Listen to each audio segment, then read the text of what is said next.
Welcome to Kenton's videos. Enjoy the video. You start inside Winzo with a verified account, open the app and make sure it's updated. Once done, sign in using the same Google account you'll redeem codes with because redemption ties to that login. Next, enable notifications and complete any quick KYC prompts you see. These may unlock reward tasks. Also check your wallet balance so you know the target. This prep avoids blocked redemptions and makes following steps direct and faster for you. Now you focus on earning the required points or tokens. You play the specific games or join tournaments Winzo highlights because those yield higher payouts. Make sure to claim daily sign-ins and streak rewards as they accumulate.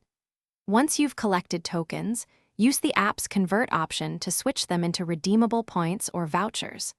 Also utilize referrals and watch reward videos.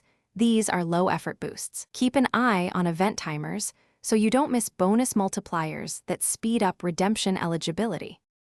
You're ready to redeem? Go to Rewards, choose Google Play, and pick the voucher that matches your points. Confirm redemption. Sometimes Winzo auto-applies to your linked Google account, otherwise copy the code shown and paste it into Google Play Redeem. After redeeming, verify the credit in your Play balance or subscriptions. If something goes wrong, first make sure your Google account is correctly linked and you had sufficient points. Then contact Winzo support with transaction ID. This usually resolves most issues quickly. Thanks for watching. Consider subscribing if we helped you.